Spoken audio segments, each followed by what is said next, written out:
আপনাদের কাছে বিনীতভাবে অনুরোধ করি যে আপনারা কালকের থেকে যান, আমাদের বাঁচান, এদের বাঁচান। ক্ষতিটা আপনাদের হবে, আমাদের হবে না। আমরা কি করব? আমরা চেষ্টা করতেছি, কিন্তু আপনারা কিন্তু দুষ্ট লোকের কথা শুনে এই গার্মেন্টসের ক্ষতিটা আর করেন না। এই মালিকদের বাঁচান। আজাদ ভাই বলে গেল কয়েকদিন যান, আরো দাবি দেওয়া থাকলে কমিটি করে দিচ্ছে, আরো দাবি দেওয়া থাকলে আমাকে বলেন, 2-3 মাস পরে আবার বলবো। 2-4 দিন আগে ঢুকা বুঝান যে না ভাই আমরা ঠিক মতো কাজ করবো, আমাদের যারা ভুল বুঝেছে আমরা হিসেবে না। দেশি বিদেশি চক্রান্ত, কোনো চক্রান্ত কাজে নিয়েন না, নিজেরটা বুঝেন।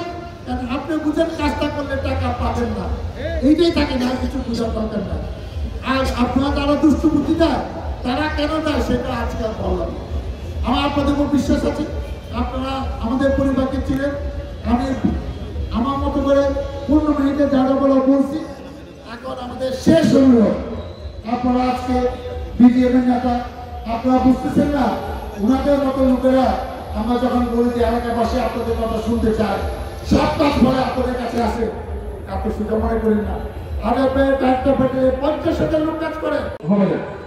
পরিশেষে আমি সবার কাছে কলেজের অনুরোধ করি, আহ্বান জানাই যে আপনারা এই ফ্যাক্টরিগুলিকে চালু রাখেন। এই ফ্যাক্টরি চালু থাকলে আপনি বাঁচবেন, আমরা বাঁচবো, দেশ বাঁচবে। দেশের যে আমাদের নতুন প্রধান উপদেষ্টা চাওয়া, এই দেশটাকে সামনে নিতে গেলে সবাই যে যেখানে আছে ওই ক্ষেত্রে আগে নিজেকে পরিবর্তন করেন, করে দেশটাকে সামনে নেন। আমার বিশ্বাস ওনার নেতৃত্বে আমরা আরো অনেক দিক নির্দেশনা পাবো। এবং আজাদ ভাই যেটা বলেছে সেটা আমি আবারও বলি যে ব্যবসা আমরা নিজেরা হাতছাড়া না করলে এই দেশ থেকে যাবে না। কিন্তু আমরা যদি ওই আছে ঘরের লোককে পায়ে ফেলে দিই, আমরা যদি ওইভাবে ব্যবসা থেকে ফেলে দিই, তখনই শুধু ব্যবসা আমরা হারাবো এবং সেটার জন্য একটা কঠিন পরিস্থিতির সম্মুখীন হবে দেশ। আপনারা জানেন যে দেশটা দাঁড়িয়ে আছে এক্সপোর্ট এবং রেমিটেন্স দুইটাই দায়িত্বে। আমি প্রথমে বলি আমাদের শ্রমিক ভাই বোনেরা এবং উদ্যোক্তারা এবং পাশাপাশি সরকারের সমস্ত সহযোগিতা।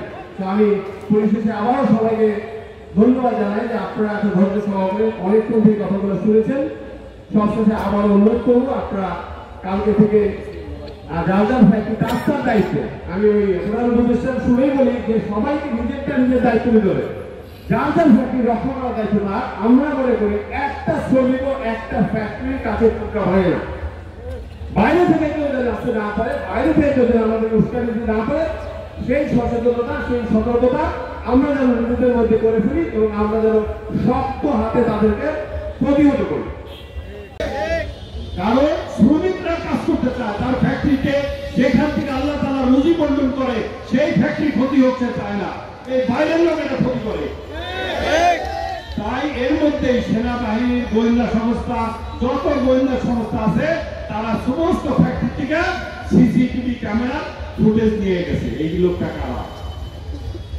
এবং আপনারা দেখবেন গত রাত্রে থেকেই কিন্তু অভিযান শুরু হয়েছে না? খবর পাইছেন? আপনারা শুনে আনন্দিত হবেন, ওই দুষ্ট লোকদেরকে দমন করার জন্য সরকার এখন সেনাবাহিনীকে ম্যাজিস্ট্রেসি পাওয়ার দিয়ে দিচ্ছে।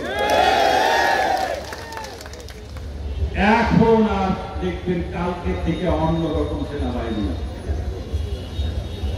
কালকে থেকে অন্যরকম, গত রাত্রে থেকেই শুরু হয়ে গেছে। অন্যায় ভাবে কোনো কারো মধ্যে কোনো জুলুম করবে না। আমাদের গর্বের সেনাবাহিনী, এই সেনাবাহিনী দেশপ্রেমিক সেনাবাহিনী দুষ্ট লোকের জন্য ভয়ঙ্কর। ওনারা দুষ্টের দমন এবং শিষ্টের পালন করবেন। তার গত রাত্রে থেকে চালু হয়ে গেছে, আগামীকাল দেখবেন রাস্তাঘাট। তাই আপনারা কি ফ্যাক্টরি চালাইতে চান? আপনাদের জন্য আরেকটা সুখবর দেই, সরকার এইটা করার আগে একটা কমিটি করে দিয়েছে, 13 সদস্য বিশিষ্ট একটা কমিটি।